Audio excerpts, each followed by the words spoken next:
Welcome to day 3 of my WPT coverage, as well as all things Vegas poker in December. I'm Sherry Pluskota, and I'm happy you're joining me live or listening at a future time. Thank you. Welcome to my co-host, Donna Morton. How are you, lovely? Well, might help if we get her on a microphone.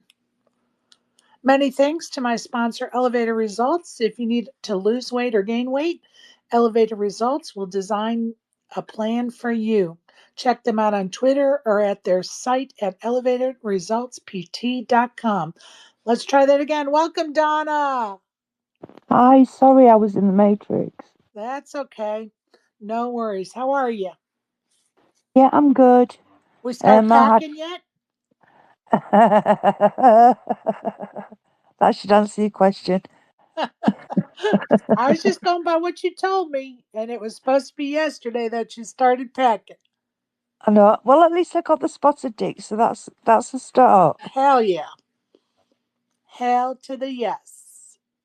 I love it. Are we on a school run yet? No, I had migraine, so I didn't go today. Oh, And okay. he's got tomorrow off too, so and I'm picking her up later in Okay. a little bit, so I might have to dash. No worries. No worries. Sorry that you have a migraine. How It's all right. how are you feeling otherwise as far as you had that touch of the flu or whatever? Those It's still antibiotics working? no, it's still not. I'm still not shaking it, but I'm gonna try my best to be the best version I can be while I'm over there and just stave it off. Yeah. Well, finish up those antibiotics. By the time you're done with it, maybe it'll all be better.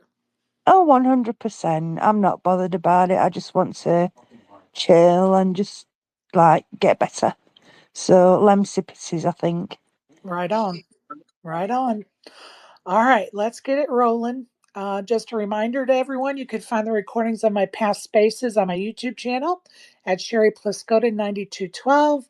When you go there to listen to some of those fun and exciting, nail biting, brawls, whatever, don't forget to subscribe, you guys. Appreciate it. The meetup game, as you know, is December the 12th at 2 p.m. at the Bellagio. It will be a 1-3 no limit game unless there's enough interest to start a PLO table or whatever. So that will be decided on the spot. Ladies that day will be entered into a drawing for a pair of Oakley sunglasses donated by Poker Karen. Also, many thanks to Sean McCormick and the Bellagio staff for hosting us, and of course, providing pizza for our event. And if you were tuned in yesterday, Sean promised to give away 5 Macau jackets. So I can't wait to see what those look like, Donna. Yeah, I'm so looking forward to finding out what they actually look like. Me too. Yeah. Me too. Me too. And should be fun. Lots to go over as far as the meetup game is concerned. Um, and we'll get to that a little bit later. Before we get into the Vegas poker, I wanted to kind of give a little shout out to some of the stuff that's going on around the nation as far as poker is concerned. Tony Burns and the Moneymaker Tour are at the Orange City Poker Room in Florida, and their schedule for today is as follows. 11 a.m., there's a 200K kickoff. Flight C, it's a $500 buy-in. At 1 p.m. is a PLO 10K guarantee with a $300 buy-in. At 3 p.m. is Event 1 Satellite, $86 with 1 seat guaranteed.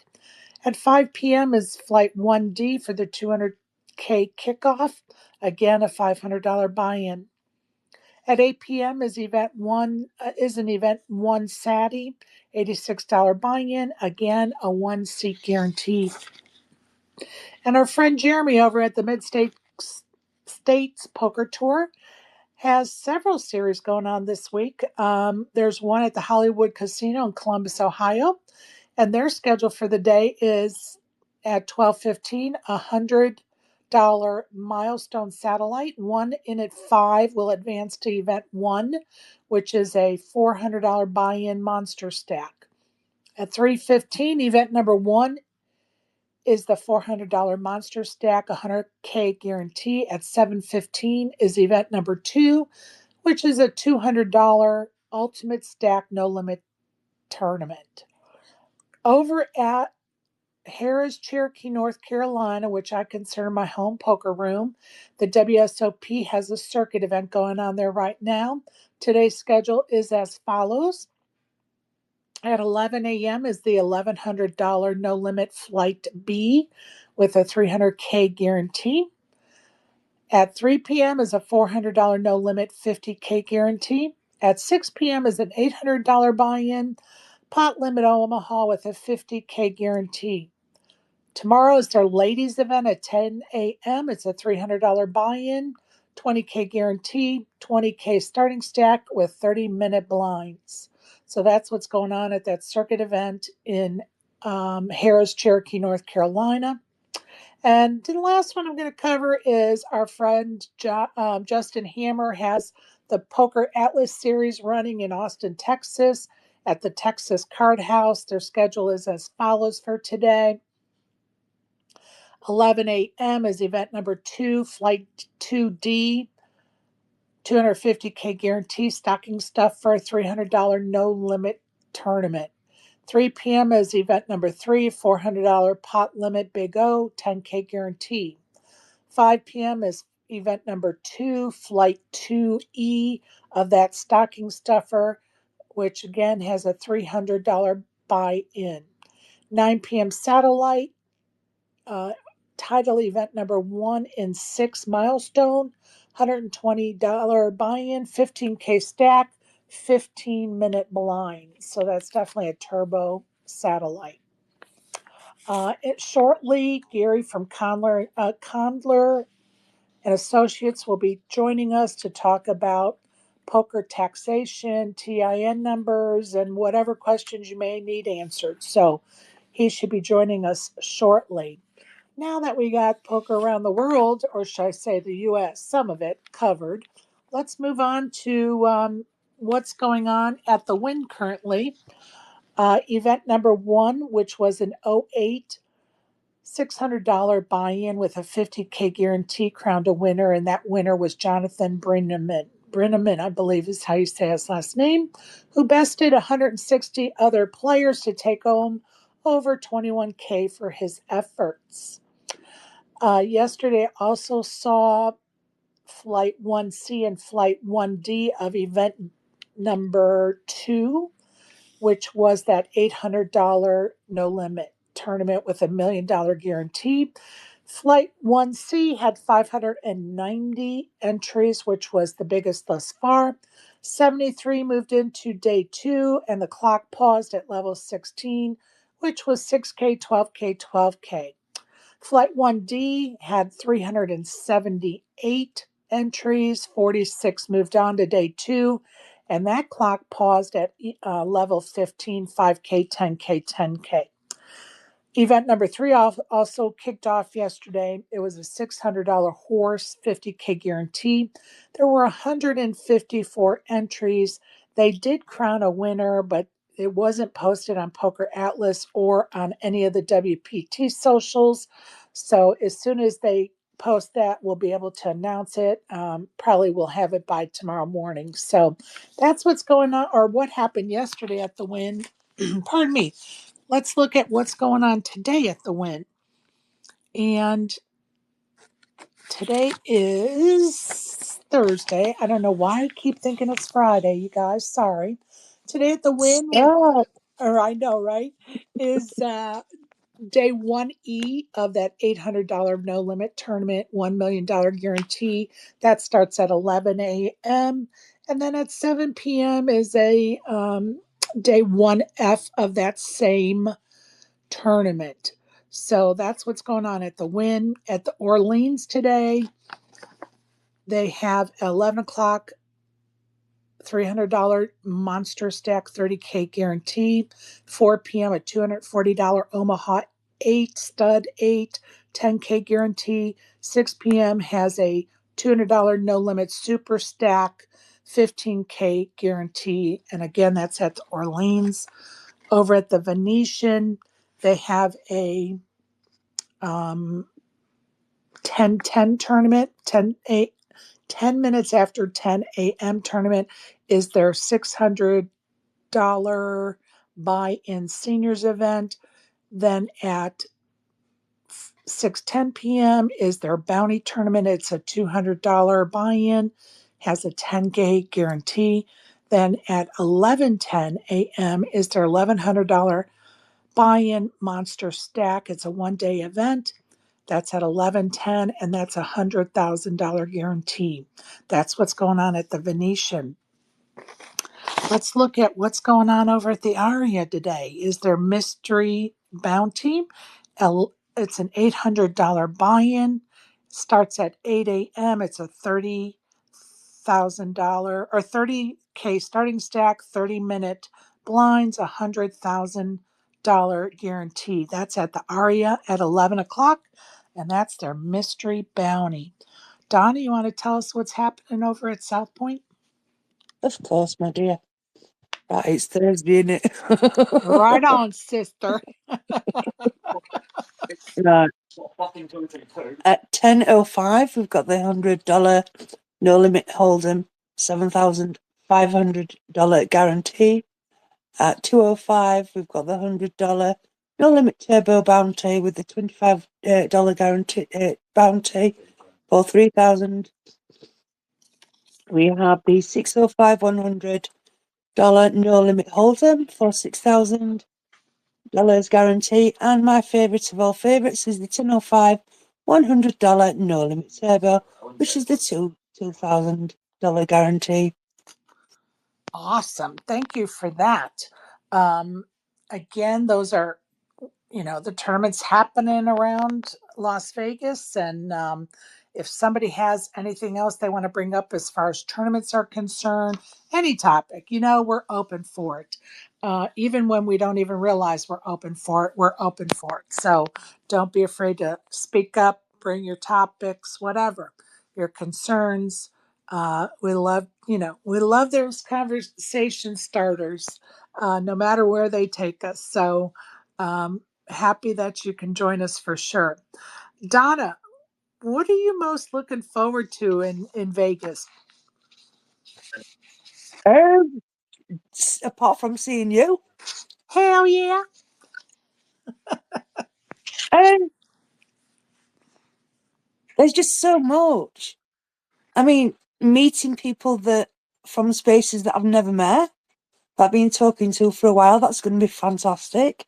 Seeing Sean and seeing Matt and everybody else and Joey, and I'm just going to enjoy myself. I love it. I love it. Is there anything on your list that you're like, oh my God, I have to do this while I'm there? I didn't get to do it last time, or maybe something you heard about since you've been there that you're like, I just have to do this. I always wanted to go to the Mob Museum. Oh, Always.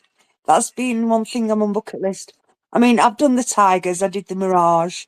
I was lucky enough to do the Mirage and the White Tigers. right, Um, which was, I mean, obviously Seafood and Ray were a bit too late for that. But right. I got to live out part of my dream, which was amazing. I love that. And to say it's going to be my third time in Vegas, I never thought I'd get there once, never mind three times. But there's so much to do in Vegas and so little time. As I said, I'm going to be hitting it hard and I'm going to be hitting it running. And Right I'm going on. to be exhausted. Well, and my theory is I don't like to have a lot of stuff planned ahead of time. And for some reason, this trip is jam packed already. And it just kind of makes me, I don't want to say nervous, but Anxious, it's just too much. I like the of flexibility course. of only having one or two things planned and then the rest just be, spur of the moment or plan the day before or you know what I mean? A couple days when we're there, whatever. I don't like having being locked into stuff. And I find that because of different schedules of things, we're locked in. Like we're locked into and thankfully, because it's going to be a great event, the Women in Poker Hall of Fame is on the 11th at the Plaza. It's a luncheon. Anybody can join us. And I highly recommend you do. $60 luncheon, and you'll see the women being inducted into the Women's Hall of Fame. Both men and women are more than welcome to join the festivities. And quite honestly, I think the audience is probably 25% men, maybe a little bit more, which most men are like, oh, I think it's only for women, which it isn't. There's lots of poker industry people there, both male and female, as well as players, both male and female. So don't be bashful. Go on the Women in Poker Hall of Fame site and buy your ticket. If you want to be at Donna and my table, send me a DM and let me know you bought your ticket, and I'll let the powers that be know that we want you to be at our table so we can sit together. So that is definitely something. So that's on the 11th. I got sidetracked. Sorry, everybody. Then on the 12th, It's of course, yeah. go ahead. I was going to say it's a good way of networking as well, Yes, and actually meeting people that you might never meet, or you like seeing them from afar, and you like because that's where most of them is going to be. So I'm looking forward to seeing Jeannie again and seeing some of the ladies that I've not met that I've been talking to for quite a long time. So that's going to be really, really good. right. Okay, so that's on the 11th of December. The 12th, of course, is the meetup game at the Bellagio at 2. Excuse me. Then the WPT Players Party is on the 12th that evening, goes into the wee hours of the night. Then on the 13th, we're going to have a little dinner party. And then on the 14th, which is Saturday, we're hoping to do South Point, but we're waiting for Matt Savage to figure out when he can do karaoke. So we're waiting for him to plan that, which leads me to let everybody know we don't have a date or time for karaoke yet. As soon as we do, we'll let you know. And then Sunday, I think you and I will probably be collapsed in our beds somewhere. Uh, but again, that's a lot scheduled. And I typically don't schedule that much when I go to Vegas just because I like having the open schedule. But anyway, we're going to get it done. We're going to, have some fun. And I'm going to say good morning to Todd and then Brandon. And then I see our guest is here. So we're going to jump over to Gary here in a minute. So, hey, Todd. Hey, Brandon. Good morning. Good morning, everybody. Donna, Brandon, everybody else. Right. Morning. How are you, bud? I'm doing good. Just Good. sitting here at the Win. Got here yesterday. Love it. Uh, yeah, gonna play the $800 buy-in, 1 million guaranteed. It's a two-day event here at the Win. So Right on. We talked about it earlier. Well, good luck, Todd, and keep us updated, would you? thanks. We'll do. Appreciate it. Yeah. Very Absolutely. best of luck, Todd. And I can't wait Thanks. to see you. Yeah, soon enough. It'd Not be too good far for off. us. Tell It'd her be to, good for us. hey, tell her to start packing, would you, Todd? Yeah, you should already be packed, Donna. What are you waiting on? I mean, I've been packed for 3 months, Donna, for God's sakes. Man, talking about being excited. It's your third time. You're not even packed yet. Unbelievable. Hey, I packed the night before Oh, last and the time. day of, she's getting her wet clothes out of the laundry, putting the wet clothes in the suitcase, but we won't have that discussion right now. Yeah, you got to get some sleep before you get on that plane. I will do. Not packing. I'll be fine, I promise. All right. Thanks, Todd. Good luck, bud. Thanks. See ya. You bet. Hey, Brandon. Please find a bag, Todd. I hope so, Brandon. I really do. I'll I wish find you the one. best of luck, buddy. I appreciate it. I'll find one. Hell yeah. Absolutely. Good Todd's morning, on a Good morning, mission. Donna. Go ahead, Brandon. I'm sorry. I was just saying good morning. Hope you guys are doing well. Good, thanks, Brandon. Hope you are too.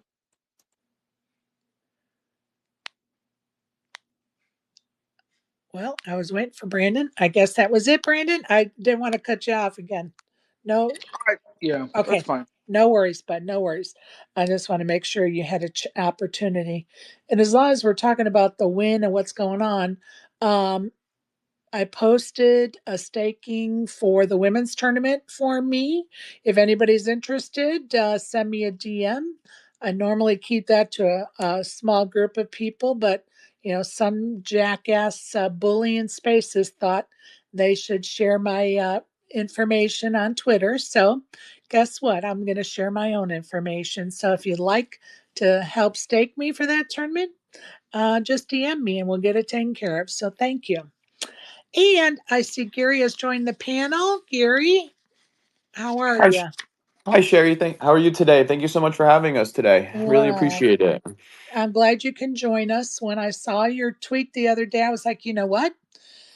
Gary would be the perfect person to come on and speak about taxes because when we do our WSOP coverage during the summer, um, the ITIN number thing always comes up. So uh, Mhm. we can head off some of that. So, Gary, can you tell us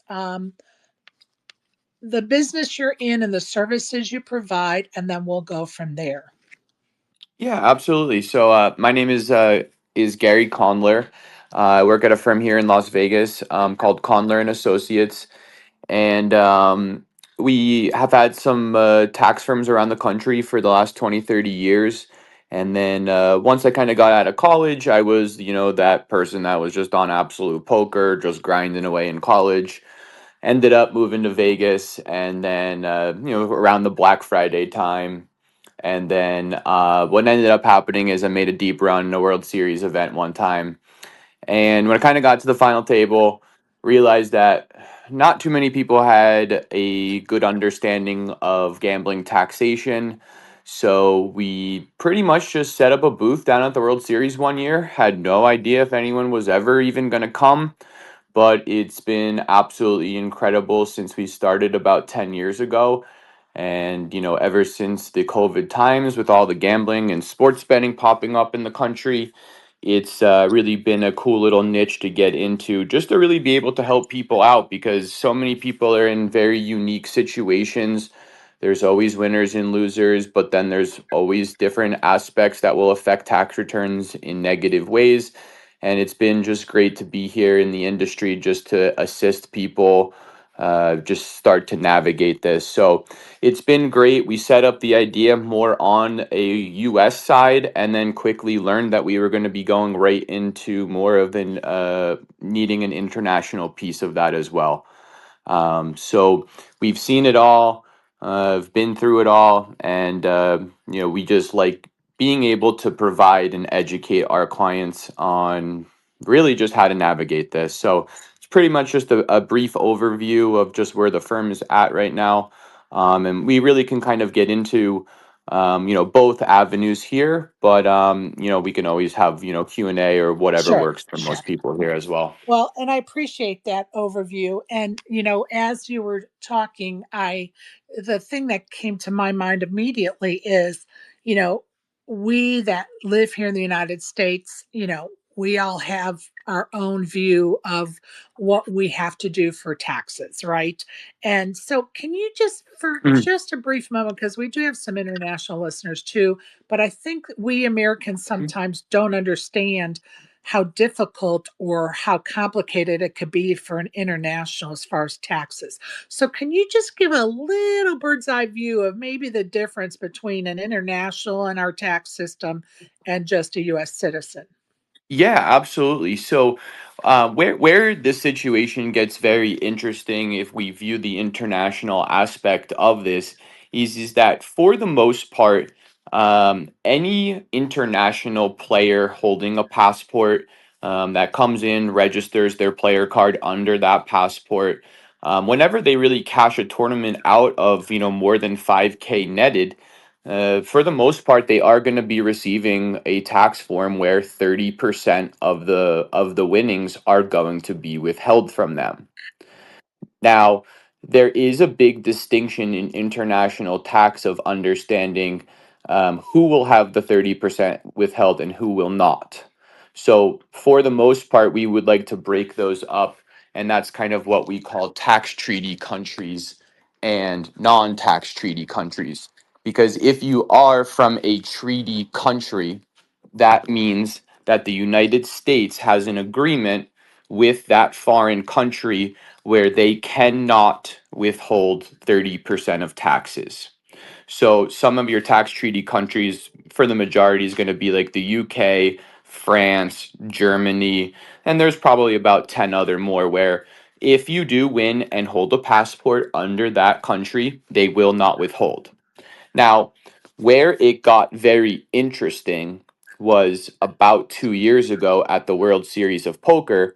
Is I believe, I don't have all of the facts of what happened, but I believe when they went through a merger, they did not obtain their ITIN license, which meant that 2 years ago, they did not have the ability to issue ITINs on the spot for tax treaty And it was countries. a mess.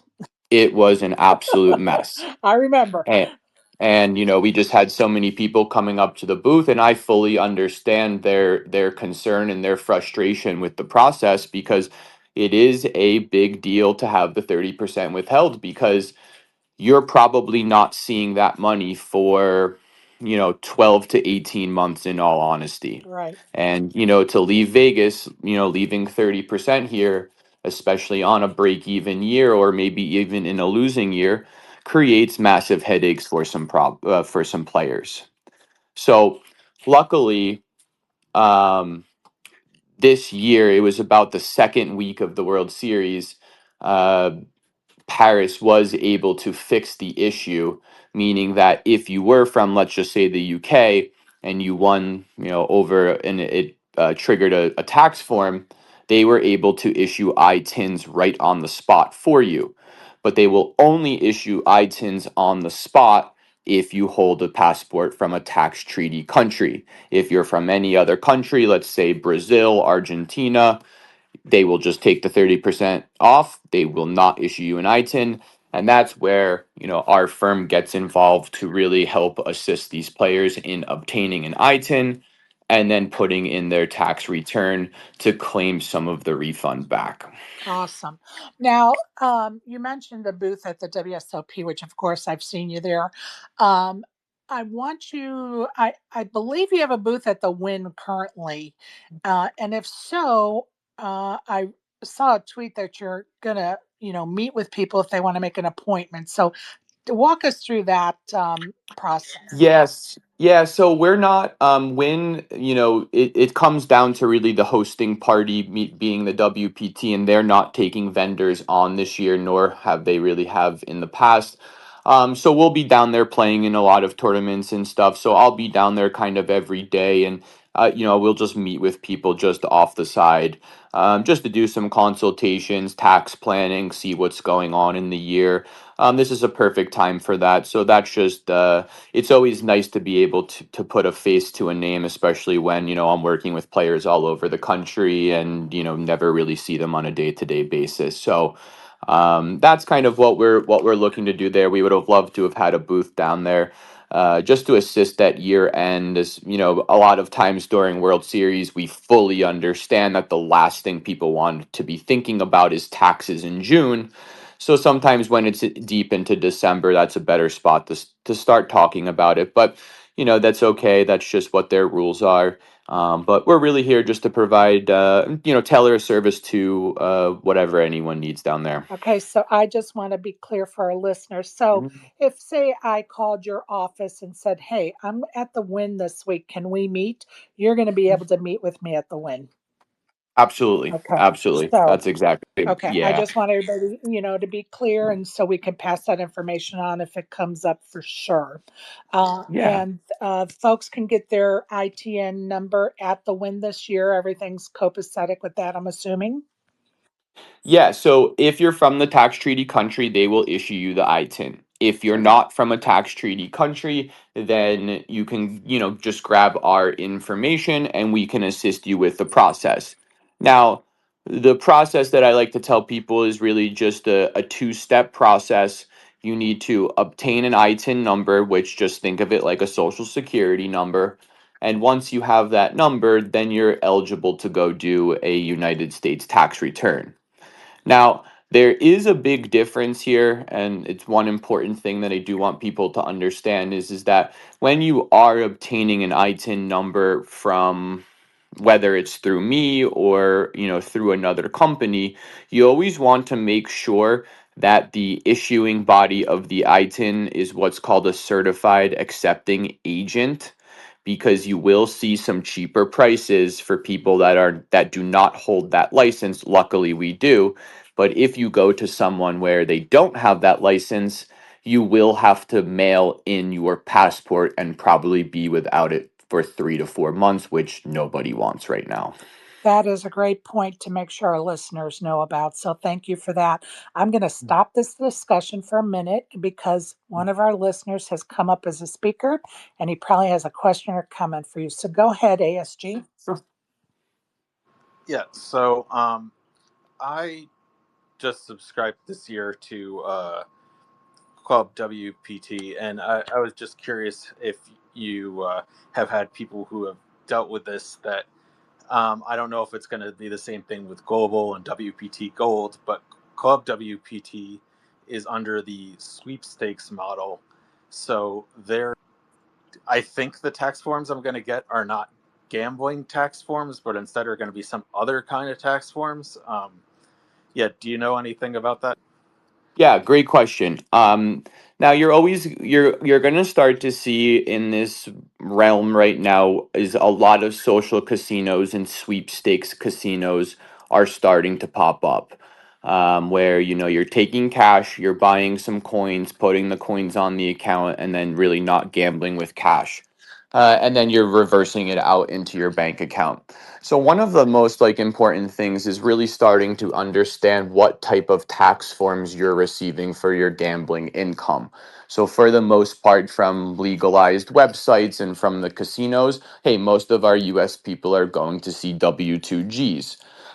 But when you get into the sweepstakes and the social casino aspect of this, they don't really issue W2Gs.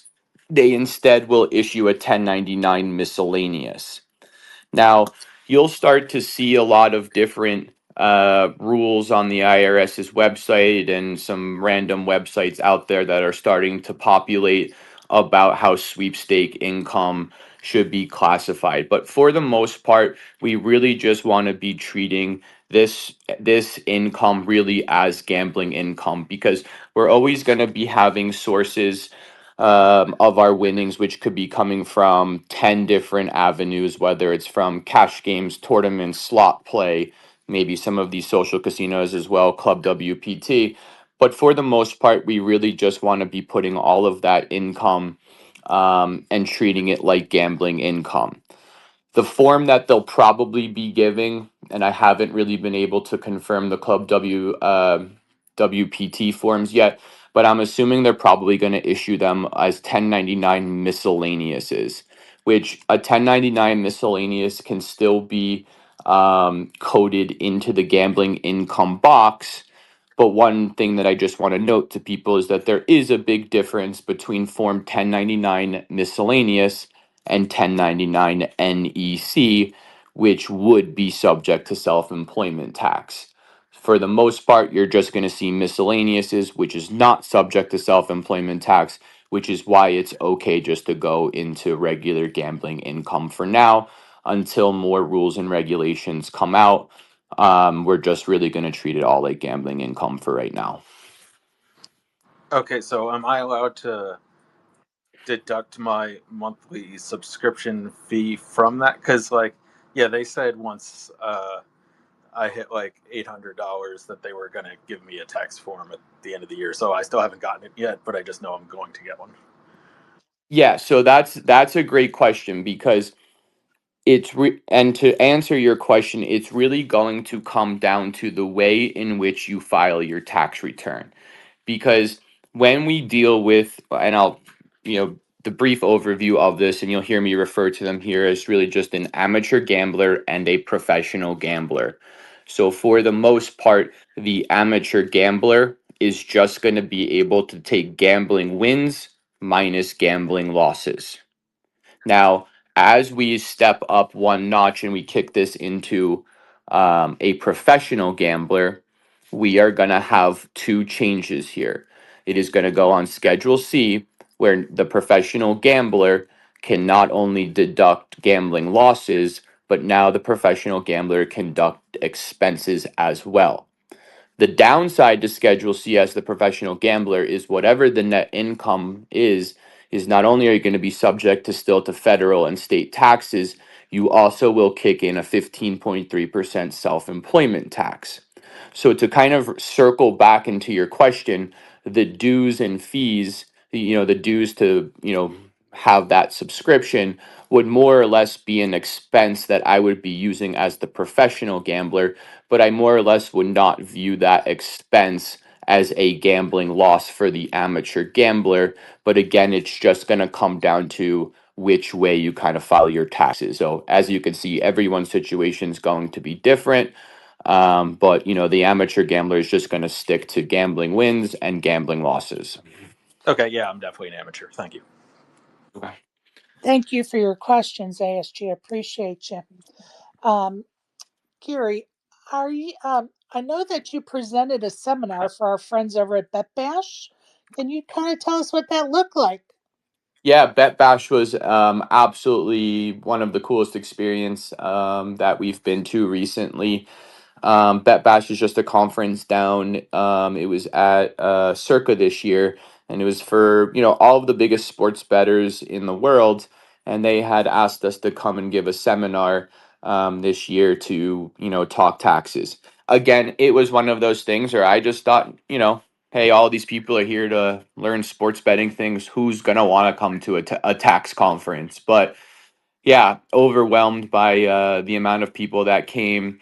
Really, just being able to kind of get into some of the topics that that we needed to cover, because it's very normal in the sports betting world to have a lot of partners, and using a lot of accounts, and just to be able to kind of walk the sports bettors through that was wonderful. But one of the things I really enjoyed down there was that not a lot of people were kind of holding their ideas very tight. It was like a group of where a lot of people were just helping people advance their ideas, which you normally don't tend to see in seminars and conferences like that, when we are dealing in such a niche world right here, and everyone's just trying to exploit that 1 to 3% range. So it was a great conference. I recommend it to anyone who's interested in stuff like that. You really just attend conferences all day that fit to your needs. There's some really cool, like almost like a speed dating type thing, Right. where you can just meet 15 like-minded people like you. And it was really wonderful just to be down there, Great networking. yeah, networking for sure. So So tell me, we have a lot of people in this space, and of course, in the poker world that do sports betting, right? And so is there a difference between how you would file your taxes as a poker player versus a sports bettor, or even if you're both? Like, yeah, wonderful question. For the most part, like on tax returns, I will label people as just professional gamblers. So we'll be pretty much encompassing all of the income into that, just in the professionalism off of that. I always think it's one interesting thing to touch on is how do we make this distinction of how we code our income in on the tax return, while we sit here with very gray IRS guidelines. So I always tell my clients that I think it's one of the most important things that I can do is start to reiterate back to my clients what types of letters and what types of correspondence do I see from the IRS on a daily basis. Now, for the most part, the IRS will only really make a distinction if they believe that you do not qualify as an amateur gambler. But the wording that they use is very vague, and I'll repeat it now and you'll be able to see what I mean. And they'll say that a professional gambler is a person who spent a substantial amount of time in the hobby for profit for livelihood. yeah, as you could see, what does that mean? Because, obviously I work in this firm, 5 days a week, but hey, every night I'm going home on WSOP and firing up tournaments and playing live on the weekends and slot machines and sports betting as well, where you could start to see that it almost looks like Gary could be a professional gambler, but where they'll sometimes step in and say, well, if he's going to go make this on a W-2 at his day job, then him showing this $15,000 profit doesn't really look like he qualifies as a professional. And they'll really just ask you to move the income back to an amateur. But are there times where we need to step in and make that distinction to the IRS and say, no, this person definitely qualifies? It may have just been a bad year. Of course, that's going to happen all the time. And, if you just have a reasonable argument, and whenever I see clients come through where I think they could either be an amateur or a professional, one of the things that I'm just going to recommend to them is, hey, go track your timing, maybe in your Excel sheets where you hold your profit and loss statements. Just in case we're ever asked, it's always great just to, hey, here's our logbook. You could see how many hours I played. I absolutely qualify as a professional. So those are types of things that we're always, looking at when we do these tax returns. But as you can also see, gamblers are almost starting to recreate the rules here, where the IRS is going to have to step in at some point, with some more court cases, so that we have some more concrete evidence to use when we prepare these tax returns.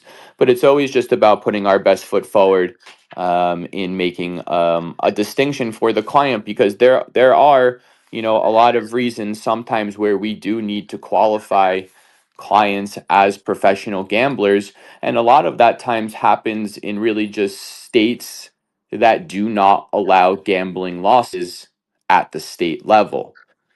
Because I'm not sure, Sherry, if you're aware of this at all, but there's about 10 states that exist here in the United States that do not let you deduct gambling losses from your winnings just at the state level, which is a nightmare for some of my clients. Well, and I'm sure it is, and I bet I can guess at least one of them because I'm visiting my kids in Washington State, and I can't even get on the WPT site or the PokerStar site or anything. So I'm guessing Washington State is probably one of them. Yeah, no, it's actually not, because Washington State luckily doesn't even have a state tax, which is a Well, nice that's thing that we true. have That's happening true. here.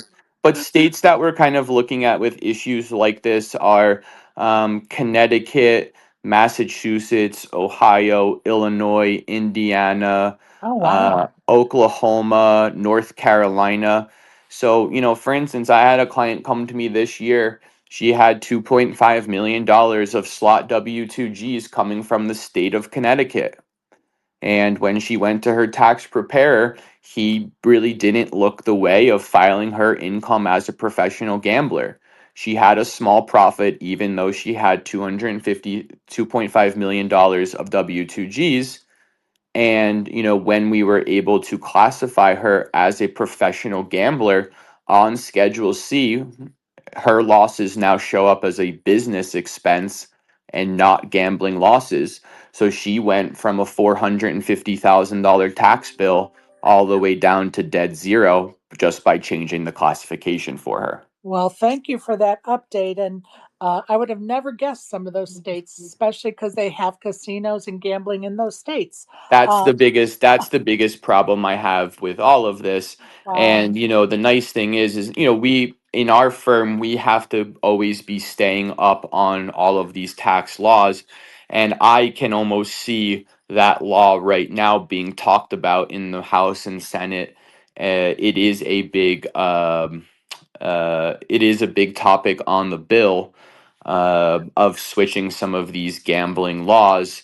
Just and obviously, you can see why now. Right, So, right. we don't think it's obviously right. You're going to put up all these legalized casinos in some of these states, and then this is how you want to treat the taxpayers when it's time to do their taxes. And unfortunately, a lot of people learn really late when they're going to do their taxes with their tax preparer that now all of a sudden they have a problem. So it's really not that I'm sitting here saying, hey, don't gamble in those states. It's really just sitting there saying, hey, let's talk about it. Let's see what income you have, and then creating a game plan for you that's going to work, because there are options for everyone, but Right. we just want to make sure that we're being, and doing it in the best way possible for them. Right. Buyers beware. I see Mhm. Brandon has his hand up. Go ahead, Brandon. Yeah, I just had a question. So if residents of the states you were talking about where you have to pay or you can't deduct your losses on winnings, if you go to if let's say you say Connecticut for Mhm. example, so you're a Connecticut resident, you go to Las Vegas, and you get a W2G, so you still can't deduct that on your Connecticut Yeah, taxes. wonderful, wonderful question. Okay, so for the most part, Brandon, the players will always bring their income back to the state in which they can prove their residency test. There are some states that will have exceptions to that. For instance, like Oklahoma is one of them. But for the people, that in that situation that come and win it in another state, the state of Connecticut, for instance, will fight you tooth and nail to leave that income on that state, even though you want to file it and say, hey, look, I won this in Las Vegas. I did not win this in Connecticut. You're just going to have a disaster getting that through to the state of Connecticut, because they're going to know about it.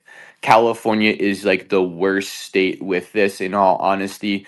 Obviously, I have so many gamblers come during the World Series, win millions of dollars, and say, Gary, I didn't win it in California. Why should I have to pay California tax?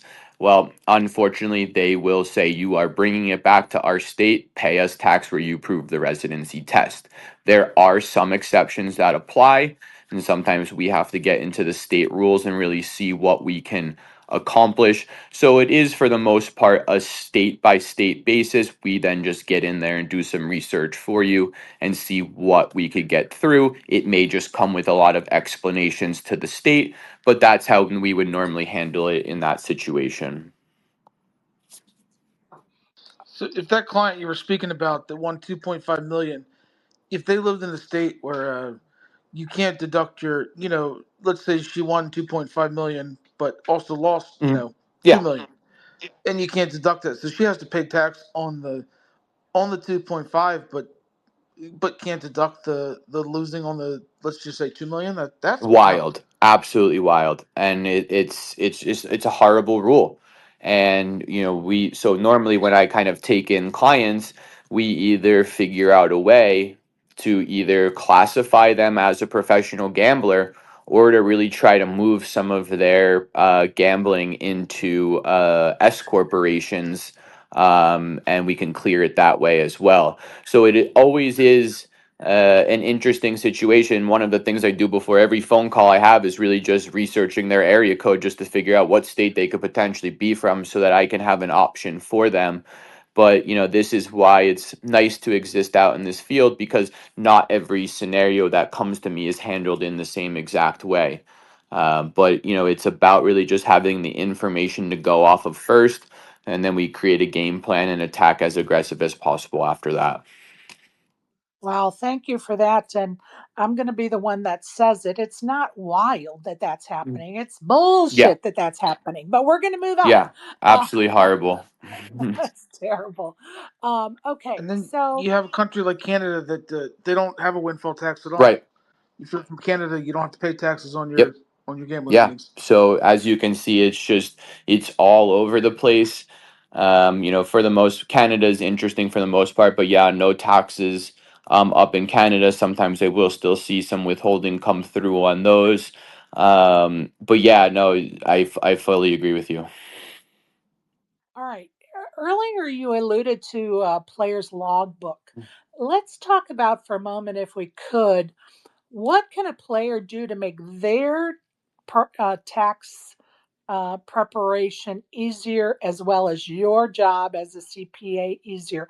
Like, what should they do on the front end Mhm. about keeping track of records, and what are those records looking like? Yeah, this is, one of the things that I always want to touch on is documentation for clients.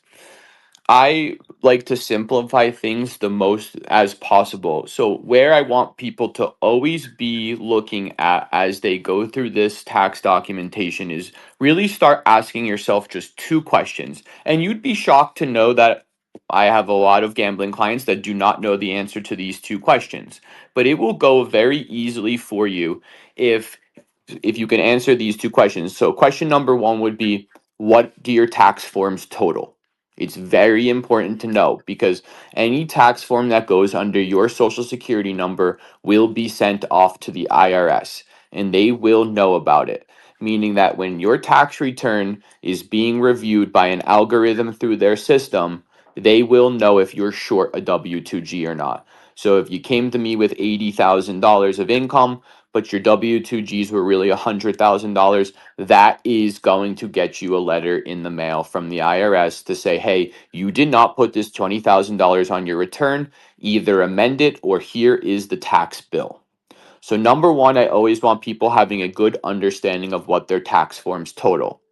And then question number two really is easy. It's just, what is your profit? A lot of people, with big income never really know, especially when we have a lot of pieces being sold and we're swapping and we're buying action and there's just a lot of money flying around. But as long as you can really be answering those two questions during the year, it's not going to be too difficult. Now, in terms of documentation, I see and I have found out from the IRS that an Excel spreadsheet is going to be your best form of evidence here. Does that make a lot of sense to me? Not really, but if that's what the IRS wants, then that's what I'm going to tell my clients to prepare. Luckily, in the last 8 years of my life of doing this, I have only been to one audit. And what I want people to understand is that audits don't necessarily happen because you're a poker player or a gambler. They more or less happen at income thresholds. And so I'll see the biggest jump when I see about $1 million of AGI, where your audit percentage could jump to about 7%. So it's really not crazy that some of my high rollers get audited from time to time. But any single time that we have been in an audit, we have shown up to that audit with Excel documentation tying to the client's losses, and the IRS agents have accepted in 100% of what we have provided to them every single time we've been to audit, all off of an Excel spreadsheet. Now, these Excel spreadsheets, I don't really need them to be so in depth, but what the IRS really just wants to see is the date, the location, maybe the game type that you bought into. So, hey, we played 10-20 today. I bought in for 2000, I bought in for $5,000. I walked away with $2,000. It's a $3,000 loss and I played for 4 hours today. That information is more than substantial to provide, and you're only gonna be asked to provide that documentation if ever audited. And so, but that's what I really want people to see. Now, I have another interesting story where it wasn't an audit per se, but I have rich old lady client, gambles on the side, had a couple $100,000 in W2Gs, and one of the questions on her IRS letter was they wanted to see like her gambling losses. And so we just sent in her Bellagio slot record that she got the printout from the casino. And the IRS sat there and told her that that was not sufficient enough because they were unsure if she had her player's card in the machine the entire time. You know, like, and Wow. there's a player with a legitimate document from the casino, and then the IRS wants to pull that at us.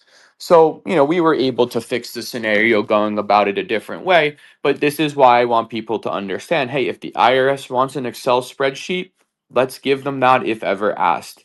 And I have seen that it has been very helpful, and that's really what we want to be looking at from here. Well, thank you for that information and advice. Brandon, did you have another question for Gary? I did, and I think this is a question for everybody that ever gambles. is there any talk of ever raising the $1,200 threshold for a W2G? Yeah, Or do you know that? I'm not sure if you know the answer to that. I have seen the argument come up a lot, and where this is just my personal opinion, just from talking to a floor manager one day, and it seemed like they will not ever change it, just because they know if they do change it, the unions could potentially step in and have a problem with the loss of jobs. I can't really speak too much to that fact of the truth behind it. That was an opinion that a casino employee gave me one time. I wish it was raised. It would make my job a lot easier, in all honesty. $1,200 on slot machines, is really not a lot. And my slot players are the biggest problem because I have a lot of high rollers that are literally just printing out 40 to 50 W2Gs a day, and to really track all of these things is a big headache at the end of the day. So, what I think is very important, and I, That's an interesting answer because I'm a huge union yeah, guy.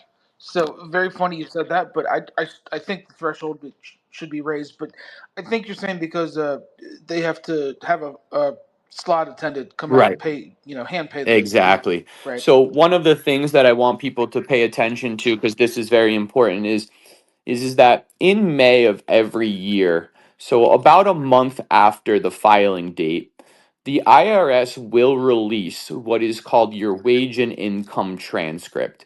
And you can go online to the irs.gov, create an ID Me account in about 3 minutes. And what I have my players do is in May or June, I have them all go and get their wage and income transcripts and send them to me so that I can then see if we missed any income on the tax return.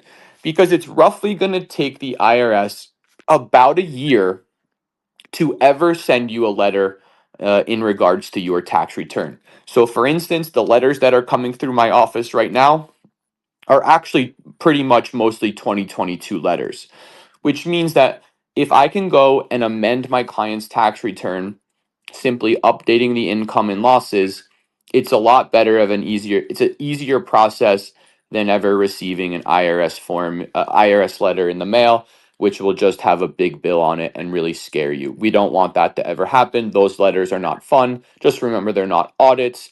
But that's another thing that I always recommend to people, just so that we don't miss any income from time to time, especially if you're a player that racks up a lot of W2Gs from time to time. That is some great advice. That is an ID Me account on the IRS website, and look at that after the month of May. Am I correct in that month? Yeah, and that'll just Okay. that'll just help you see if you got everything on your tax return, because if you do leave things off, you will get some letters, and those are the letters where I understand clients are just freaking out because they'll assess penalties and interest, but again, you don't really owe it because, like I said, the question where it matters most to me is just asking the client really, well, what is your profit? So for the most part, when I amend those tax returns, they're never owing more money because they gave me their true profit. They just forgot one tax form. Sure, sure, Mhm. absolutely. Okay, great advice. All right, Avi, welcome to the panel. Go ahead, buddy. Avi. He went from an emoji crazed person to lost in action. Mhm. Avi, are you there? I, Hey, sorry. Yeah, I'm back. I just had a song of the day for y'all after all that anti-California tax policy blasphemy, Mhm. or no, just the anti-California part. The rest of that was all true. Well, we all know Uh, California sucks. I just had a song of the day, California Uber Alles by the Dead Kennedys. Avi.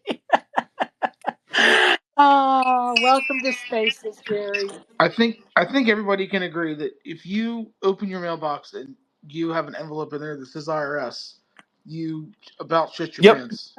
It's like the worst fucking possible envelope you could It's see. not, it's one of the things where, over the past few years, I know that, like, even if I have the busiest day ever and I see, Gary, I got this in the mail, what should I do? I'm freaking out, to just stop my day, call that client, put them at ease, tell them don't worry about it, we have everything covered, we just missed some income, all we have to do is just send an amended return in. So, it's not a fun letter to get just because they'll start putting all those penalties and interest on. And no, it's not fun at all, especially just really because the IRS a lot of the times, they even could be sending you some mistakes. Because here's a very interesting thing. Whenever you file your taxes as a professional gambler, so let's say we have a professional poker player and he has raked up a couple $100,000 of W-2Gs, and let's just assume he files as a professional. Well, the IRS does not ever look at Schedule C to go and check if that income went onto that line item. So for the most part, it's not crazy for my professionals to get a letter in the mail and say, "Hey, you didn't put this $300,000 on your tax return. Here's a bill for $100,000." That's one of the most common letters that will come through my office. And all we do is it's a simple reply and we say, "Hey, look, Joey filed as a professional. We attach Schedule C. Hey, look, all of the income's right there." And that pretty much will rectify the issue. But again, it's still not a fun letter to get until you can get me on the phone and, fully understand that everything was done properly. So if you do file as a pro, it's just very common that they'll send you this letter, but it's not an issue whatsoever. And let's remember, folks, it's paperwork.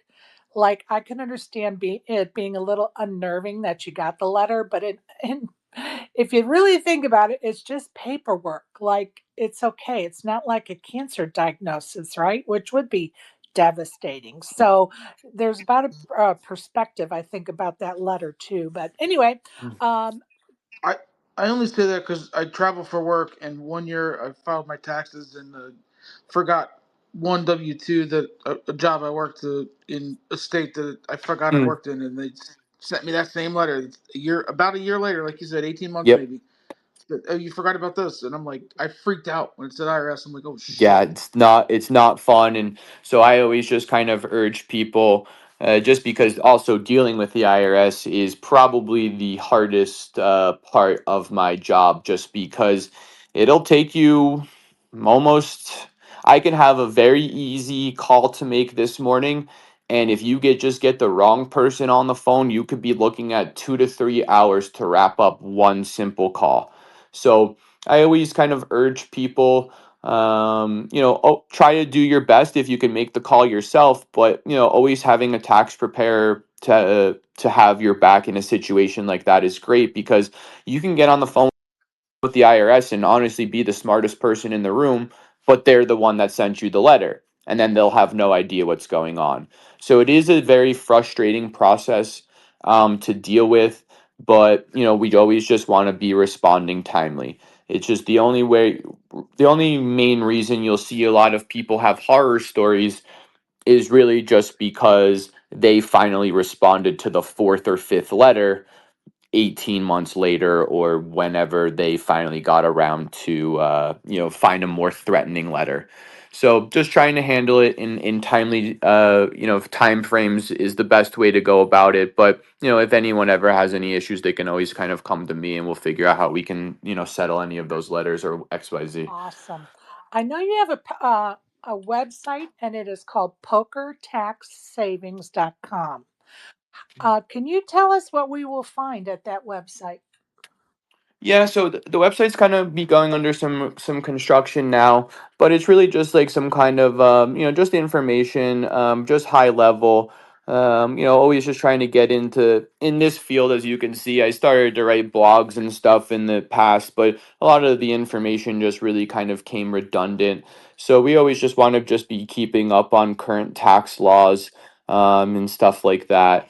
But no, yeah. So one of the most like important things is really just kind of putting the information out there. As you can see, I'm not really the person that likes to sit here and hide any of my information. The tax returns are already difficult enough as it is. Do I fully understand that, if I could just be here, just to assist some players in either helping their tax preparers with it, or helping their own knowledge of it. That's exactly what we want to be doing here. You'd be shocked to know how many tax preparers just call me and say, "Hey, Gary, I don't want to handle this client's gambling this year. Please take the return off of my hands." So, what I always urge people to do is always have a questioning mind when you get your tax forms back from your CPA. Don't always think that everything has been done properly. I've noticed that there's a very big discrepancy sometimes with how my clients email me some numbers, and some people will put negative amounts, so I'll think that that could be that they lost $80,000 on the year, but all they were telling me was that they had an $80,000 cash game loss.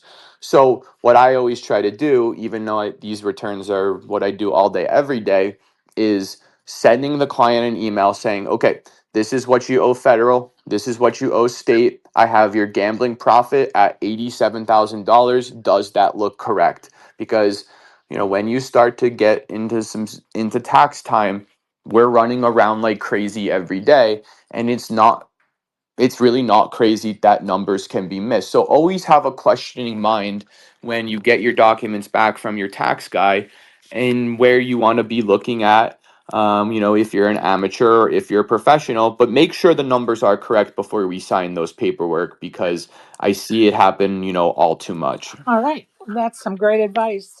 For anyone listening, if you have any questions for Gary, please request the microphone in that bottom left corner. Um, Gary, are there any like maybe one, two, or even three common mistakes um, poker players or gamblers uh, make when it comes to their taxes or being prepared to file their taxes? Okay, yeah. So three things I want to kind of touch on. Number one is that people think for the most part that when they file an extension, that gives them a free 6 months where no penalties and interest will be applied to their tax bill. An extension only gives you 6 months to file the return, but every month up to 5 months, you will be charged 5% excess in tax on top of interest. So, for instance, I just did a tax return for a client. He owes $100,000. He filed in on November 1st. He just got his tax bill today. That tax bill is $132,000 for penalties and interest. Got it. That's that's not a mistake that tax preparers are going to make, but it is a mistake I sometimes see people do, and they say, "Gary, why do I owe this extra money?" Well, it's just because you filed late. So that's kind of mistake number one that I see some people make. But on the tax preparer side, I do see two common mistakes. Okay. So if you file as a professional, you cannot take a loss in the year. It can only be capped at zero. If you try to show a loss, you will have probably a letter or an audit coming your way very quickly. So that's mistake number one. It can just never be negative.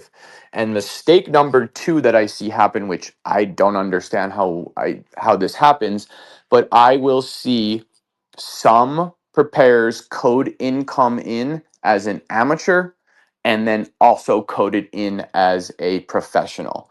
This is also going to cause you to have massive issues with your tax return, because they're going to see two types of income. Sure, there could be some miscellaneous responses back to that, but I see it happen all too much, where the tax preparer will show a big loss on Schedule C as the professional, and then it start to wipe the income out. That will get you subject to an audit right away, and that's one thing we don't want to look at. Awesome. Awesome. Um, And then one of mhm, the next things I'll just perfect. touch on for some people also too is estimated tax payments. I have a different opinion on estimates, just because of the field in which I work. But for the most part, I would probably say 95% of my clients end up owing at the end of the year. And it's not fun to send these emails out of how much they owe anymore. But, what we want to be looking at is to always try to cover yourself at least on the 110% rule, which means that if you remit 110% of your last year's taxes, which you can find on page 2 of your tax return in line 24. It'll say this is your total tax. So let's just bring an example up. Say that number in 23, you paid $10,000 of total tax. Well, if you remit $11,000 during tax year 2024 as an estimate payment, you will not be on the hook for any penalties and interest when it comes time to file. But if you do not do that, you could be hit with an underpayment penalty. But I do know that a lot of my players, if I make them make estimates during the year, that is taking money out of their bankroll, which is a bad thing sometimes, because what if they have a bad World Series? Or what if I have a client send 20K in today to the IRS and he goes and runs horrible at WPT? Well, now his bankroll is effective and he may not see that $20,000 refund till March or April. So it's always kind of understanding what kind of situation you want to be in. But hey, sometimes what we can just recommend is go stick your estimated tax payment in a money market fund, make 4 or 5% on it. At least the money can be liquidated out on Monday, and you can just go and use that 4 or 5% to maybe pay any underpayment penalty. But you know what we want to be looking at here in December, and this is another big time for us during the year, is really just starting to plan some estimates. So giving our clients a good idea of saying, hey, send me your profit right now. Let me run it through my system. Let's kick out a tax bill or a percentage of tax that we think is applied, and just have a running total in your head so that you have a good understanding of what you owe now in December, instead of just getting hit with a 10, 20, 30, $40,000 tax bill by your tax preparer in March. That's not fun. We obviously always want to be prepared with it. So we always just want to be working on estimates as well. Great advice. Great advice. Well, I appreciate your time with us, Gary. Are there any topics you want to cover that we haven't covered? No, I think that's pretty much definitely a good high level for everyone. You know, we're just always going to see, you know, just different situations. I think maybe just the last thing I'll just quickly touch on, the thing I see the most effective is just 2 words I'll use. And you know, I don't know how familiar everyone is, but you know, just remember when we file as an amateur gambler, if we are putting gambling losses in that box, for the most part, if you don't itemize with a house or anything like that, you could be messing up your standard deduction, which always looks funny because it doesn't show up as an extra tax, but you will owe more. So, for instance, if I make $100,000, standard deduction is $14,000, which allows me to pay tax on 86,000, not 100. But if I now come in there with 20,000 of gambling wins and 20,000 of gambling losses, I just wiped away my standard deduction, which means I now will be paying tax on $100,000, not 86. It is an important thing for some people to know because they'll look and see that their refund or their amount owed is a lot more. Yeah, for the most part, it could be your standard deduction. And then the other item I see messed up a lot is people who get health insurance through the IRS marketplace. So if you get health insurance that way and you file as the amateur gambler, the health form will cause you to pay your premiums back based off of your adjusted gross income. And when you file as the professional gambler, your adjusted gross income will always be the total of your W-2Gs. So, for instance, if we have a client go and get health insurance for off of $50,000 of income, and let's just assume in this example the client actually made $50,000, but if that client had $100,000 of W-2Gs and $50,000 of, let's say, cash game and tournament losses, the IRS is going to make you pay that premium back because they do it off of the 100,000. They don't net it in yet. That does not happen for the professional gambler because that form is netted. But when you file as an amateur, it's not netted yet. So there is a lot of times where I see some of my clients have to pay $7, $8, $9,000 back, all because they didn't get in there and update their income off of adjusted gross income if they filed as the amateur. Oh, interesting. Thank you for that tidbit. And by the way, same thing with Social Security, by the way, for some older people that get Social Security. If you file as the amateur, you could find yourself creating your Social Security to then be taxable. So another thing we always want to be looking at as well. Great advice. Donna, did you have a question or a comment for Gary? Or Yeah, from the UK, Gary. We don't pay tax, as you know. So, like, you coming on here and explaining it all has been mind blowing to me. And I just want to say thank you for that. You said it in a way that I could understand it, and I'm not good with tax at all. So I just want to say thank you for taking the time to come on and explain everything. And hopefully, when I come over, I might need an ITNI number. So Yeah, thank you for that. yeah, you're very welcome. It's been I've just been trying to, the nice thing is that when I see people get confused by the way that I explain something, then I know that it just has to be explained a little bit better. And really just trying to simplify things is really the biggest part here. And so, in summary, I really just want people to just stick to the two questions that I always, was saying earlier is let's look at our tax forms. What do they total? Let's look at what our profit is. We don't need to reinvent the wheel here, and it's really just about getting the correct information, because you'll see on Reddit forums and all over the place, people will just be arguing back and forth here. And a lot of the times I have an issue with that argument because at the time of when those conversations happen online in forums, a lot of people don't have a good understanding if you are filing as a professional or filing as an amateur. They both will like to recite the tax laws one way, but won't really go into the opposite side of it. So it's really just about getting a good understanding of what you qualify as and really just attacking it from there. awesome. I brought up James. He must have some questions or comments for you. Go ahead, James. I just wanted to say thank you for keeping my brain occupied thinking about taxes. I, I am about to blow a gasket on something completely unrelated. These freaking Uber drivers can never use the right gate because their app. Whenever I'm trying to get an Uber ride, the app directs them into a residents only gate and not the Uber gate. And I've emailed Uber like a dozen times in the past year, and I'm so fed up with them. I'm trying to get to the win. I'm gonna go play the $800 tournament, and I'm this is Well, like James, we want you three. to just forget about the Uber dude. Forget about it. Just stay calm and get ready to win that $800 buy-in tournament. I will, Sherry. It's just frustrating when two of them cancel on you back to back.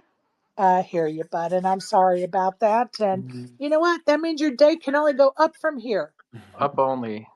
Up only, up only. Yeah, shiminy yay, huh? That's right, James. Thank you for joining us. All right, Yes. Gary, I'm going Love to you let you guys. off. Have a great day. Thanks, James. Good luck.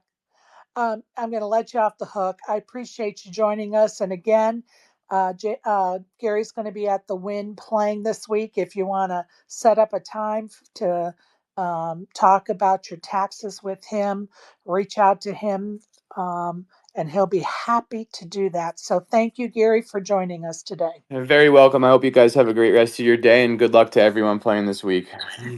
Thank you. I appreciate. Gary, is your dad Ray? Yeah, Ray is my father. He actually has a nice little golden passport for himself. I'm a little jealous. I'm trying Hell to. yeah. Yeah, I met him during the series. He seems like a great guy. Yeah, he's great. So he'll be hopping in the Prime on Sunday. I'll probably hop in on Tuesday. Kind of hoping for all we care about is him running good in the free roll. Dude, that would be huge. That's so Um, top heavy. Play to win. I know, I know. So we're really excited here, but I couldn't believe when he was like, "Look, I won this passport." And I was like, "Wait, what is that? How did you get this?" I know even my biggest gamblers here, who have big scores in the WPT, are like, not even I can get in, and I've tried to give seats away for free and 50% to charity. Not even they can get in. So Yep. it's a great thing to see, and I'm really excited to see what kind of That's acting, awesome. because Cool. it's I'll probably see you both around the win then. wonderful. Please feel free to just come up, say hello, and we'll kind of discuss anything. But I'm terrible with faces. Just look for the funny looking guy with the bald head. sounds great. Well, thank you Love so you much guys. for having me today. I really appreciate the time. And if anyone has any questions, just please feel free to reach out and we'll make sure that we get everyone situated. But again, thank you so much for your time and I hope everyone has a great rest of your day. Thank you, and good luck at the win. And hopefully, I'll run into you next week, Gary. Thank you so much, Sherry. Very much appreciate it. Appreciate you, bud. Bye. Bye. Brandon coming in hot with the applause. That was good. He was very Well, very lot of questions answered. well, I hope that got some information out there that is needed. I thought it was important to have him on for sure. If for no other reason, to give people a point of contact for their taxes, they know where they can go to somebody that's actually specializing in the world of gambling, poker, sports betting, whatever. So I thought it was important to introduce everybody to him. So hope you got some good information out of that conversation, folks. And unless anybody else has a topic to discuss, I'm ready to end the space. So I'm going to let Brandon. You have anything to bring up? Comment? Your guest was great. He didn't even use the F slur, so that was good. Brandon, please don't bring that up But every I space. did Okay, forget to ask him if he it's knew the not. Fat Man. It's not funny. It's not funny. People don't know what you're talking about. It's stupid. Donna, do you have anything you'd like to add or ask questions about or bring up? Yeah, I'm just amazed at what your tax system's like, to be honest with you. It is a total minefield. Well, there's a lot to it, that's for sure. And that's why we need folks like Gary to help us out because there's so many loopholes and rules and regs. And this, this is dependent on that. And if you do this, you can't do that. And you know, there's something to be said, as far as I'm concerned, about just going to a flat tax type of system where everybody pays X amount percentage, no matter what your income is. Of course, I'm not a CPA, so I don't know all the details, but anyway, sure would make life a lot easier. Yeah, even I understood it, and I'm like tax illiterate. Oh, Caitlin's just told me off because apparently I reversed back and I parked on grass. Oh, God. Did She you? said, Mum, after you get off this space, take a look at how you've parked. It's fine, I can move forward. Oh God, but you have to wait to get off the space before you can fix that. I love that part of that conversation. I couldn't believe he I said just that. want to say, I just want to say, Sherry, thank you so much for having this guest on. It's much appreciated, and I'm sure that there's going to be a lot of people on the replay. When they listen to it, they will get to understand and know tax a lot better. So thank you for that.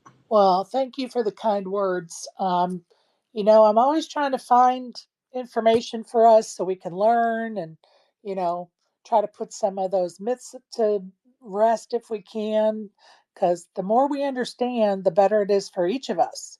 And especially about taxes. I mean, we want to save as much as we can on our taxes, right? So, Brandon, did you have something else you wanted to add? I was just say I learned that there's 10 states. I think he said 10 that you can't write off your winnings against. I'm sorry, you're losing bets against your winnings. Yeah. I had no idea about that because Well, and I'm really kind of surprised. Well, I probably shouldn't be, but I was really surprised at the states that he named. Um, but hopefully they'll get on board like the other, um, 40 states or whatever, um, and make some changes so losses can be taken against those winnings. But anyway, all right, you guys, I'm going to wrap it up. We have pictures with Santa coming up later this afternoon, which is a very important part of my day. And I appreciate all of you. Donna, thanks for co-hosting, of course. Brandon, thanks for coming. And I see all kind of folks down there, Zombie and RDB and ASG. Thanks for the questions. Flow Junkie. I appreciate all of you. Tramp and those that had to leave and couldn't stay the whole time. Brad, I'm going to see you next week. I'm excited about that. And Neki. So appreciate all of you. Have a good day. If you're on the felt, I hope you have a good winning day. If you're not, I hope you go out and touch the grass because the outdoors is a beautiful place, folks. Have a good day. Bye. thanks, Sherry. Appreciate it. Thank you.